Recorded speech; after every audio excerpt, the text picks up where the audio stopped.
Hello, Grumpy Old Fart here.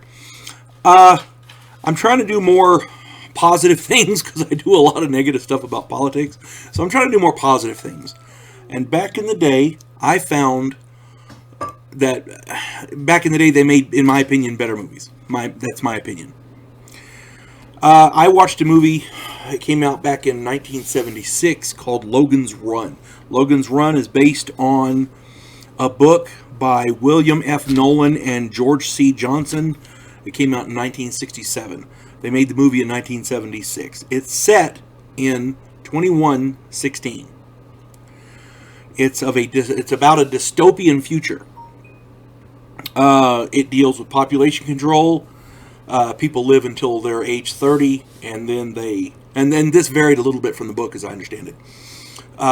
They live until age 30, and then they try to achieve renewal at a ceremony called carousel. And oddly enough, nobody ever achieves renewal. People who don't want to go through this carousel run, and they run trying to find a place called Sanctuary. And the way this thing works is there's a crystal embedded in people's palms, and when it changes to certain colors, they know how long they've got. When people run, they have a group of, for lack of a better word, law enforcement, especially like state police or whatever. They're called Sandmen, and they chase these runners. These guys are armed. They have guns. They got little communication devices and things like that. They wear a black uniform with a white stripe across here, and they're easily identifiable. And they chase runners and they kill them. This entire movie is a case in point of why big government sucks.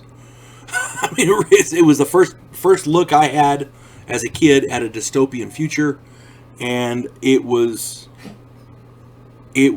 really, really terrifying, impressive, and exciting all at the same time.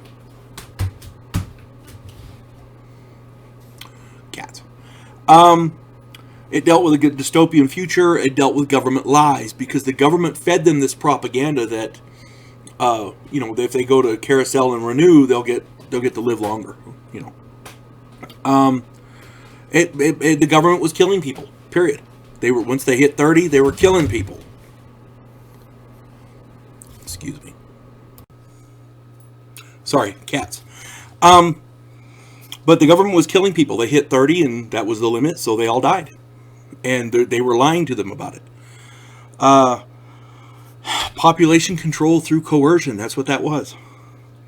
They had an enclosed biosphere. These people lived in an enclosed area. The resources were set. Excuse me, how much energy and how much food they had. Blah, blah, blah, blah. And once the population got above a certain point, they killed off the excess. Basically, it dealt with a lack of freedom without the people even realizing it. It shows how big government can steal your rights and your freedoms, and you not even realize it. Well, that's the political part of it. Let's get on to the fun part, because it was a good movie. It was a very good movie. This starred Michael York as the star of the show Logan 5, because they always had a number after it, because they went through the generations of how many people had the name. Michael York was Logan 5. Jenny Agutter, one of my absolute favorite actresses ever. She was in American Werewolf in London, and she was actually in one of the new Avengers movies, more than one maybe. She played Jessica 6.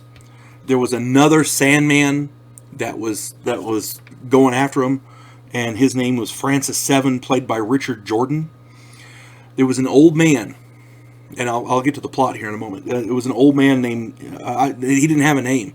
He was played by Peter Ustinov. Great actor. Really great actor. There are other people involved in this. Farrah Fawcett's in it. Roscoe Lee Brown. Laura Lindsay. I mean, really good actors in this.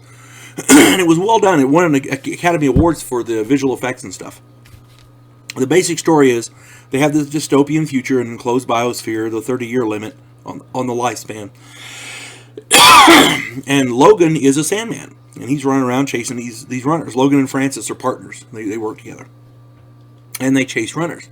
Well, then suddenly, Logan realizes he's about to turn 30. Suddenly it wasn't no fun no more for him. So he finds Jessica and they go together and they escape this enclosed facility and they go outside. One of the funny part was they see the sun for the first time. They'd never seen cats. They found this old man played by Peter Ustinov, and it was they were astounded. They were touching his face because they had never seen wrinkles before. Not like that. So they realize that they have to bring this old man back because they realize not only are they living in a bad situation, but everybody there is living in a lie. So they take this old man back to meet everyone.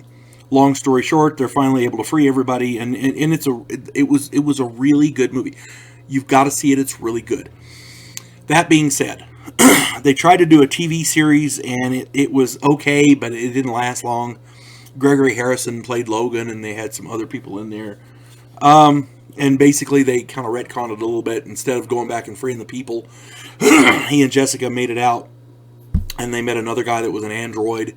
And they got him a vehicle that ran on solar power, and they run around having adventures. All in all, the TV series was okay, but it wasn't great. The movie was really good. All in all, it was a groundbreaking movie that clearly illustrates the dangers of big government. And it dealt with population control, lies and coercion, lack of freedom.